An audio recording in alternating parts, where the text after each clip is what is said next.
I had a tab prepared for this, but I seem to have lost it. So let's just see how this goes. Um, the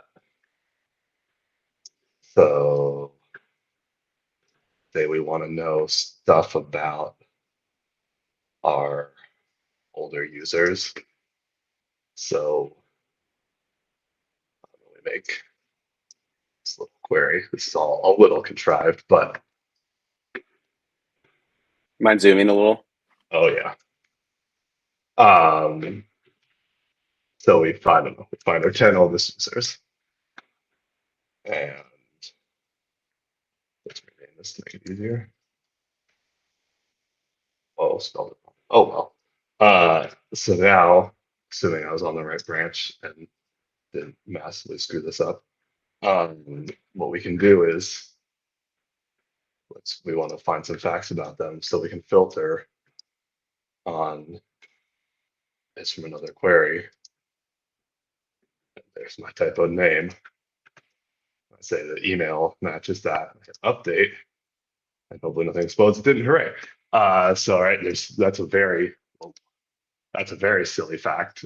Is there's 10 of them, but I don't know. We can take their average age. That's a more interesting fact. So that's the average age of our 10 oldest users. So and right, so it's dynamic. So if we go back over here, change it to, I don't know, our 15 oldest users. Just got this new mouse. Apparently I can't click. Now it's right, 15, dynamically updated. It's using the same, really mostly this is just riding off XLOOKUP. Like it's using the same core technology that XLOOKUP is using to push tabs around. And then the filter by query actual logic is like 2 years old and it's just been sitting in the back end. But now we can wire it up to the workbook. Yeah, you can also do, if for whatever reason you want to flip it, you can do the negative version. It's not from another query. So I've got everyone who's not in our 10 oldest users. If that's something you're interested in. And yeah, it works with multiple queries. Obviously, I don't know if I need to demo that, but Wait, what do does you mean not. multiple? Like you could pass Sorry. in multiple query results? No, like Okay. if you have more than one query on the page, it Yeah. they're available to filter on, right? So yeah, that's all. Not And I like assume you can also have multiple filters that filter against Yeah. this. yeah. So for whatever reason you want to do, try to make it something that's not completely absurd. Imagine we had more than just these two countries. So, like, what are the actual countries I have significant users in? Then go back So here.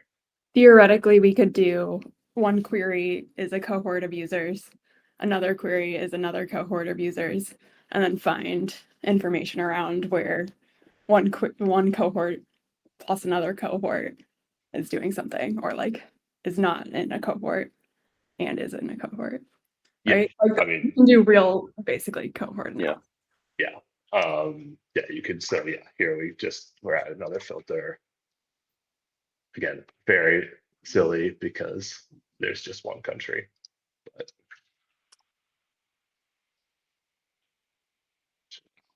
so yeah, we've got.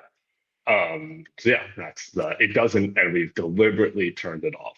Like on in dashboard filters, you cannot, because it just like so you can set up your workbook like this, but if you're filtering on a dashboard, there was this thought Yeah. that would be too. The thing about dashboards that this stuff does start to beg, and I hadn't really thought about it until XLOOKUP, is in Looker you could pass the filters down to tiles that don't appear effectively.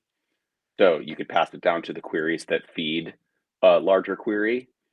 And I think as we get queries that are powered by 2 or 3 tabs or something like that, it's going to invite the need to wire up the dashboard filters to all 3 of those tabs, even if only one gets passed through to the dashboard. So it's something that's sitting out there that we're going to have to think about. Makes sense. I suspect we might be able to do that automatic, or we may be able to do that kind of today, but it would take certainly some setup like some. Yeah, it's going to need some UI, obviously. Yeah. Because Yeah. like right now you you just- wire the filter in the tile. Yeah. And like now that tile has like essentially hidden tiles. Yes, that's right. It's wiring it to hidden tiles, essentially. Yeah. Should we show the hidden tiles in edit mode as just a way to interact with them? Obviously, you need to figure out how to lay that out, but I defer to the folks that have better taste than I do, but we're gonna Yeah, need I'm just some way to thinking do it. kind of the feedback that people like doing work in that dashboard layout, that we've heard. Yeah. Also, too, actually, Stephen, if you were to save that new, filtered query as a view, would it be reference like what does the original query look like? Is it sort of SQL or not a SQL, but a query view, or is it like how is it modeled? I'm just kind of curious. Let's see how well I coded in 2022. I mean, I guess same question for XLOOKUP. What shows up? Yeah, I kind of don't know. No error. I'll take it. No, there was an error. You just didn't see it. It was in the lower right. Oh, was yeah, it there? my chat's covered What did it. it say? Internal server error.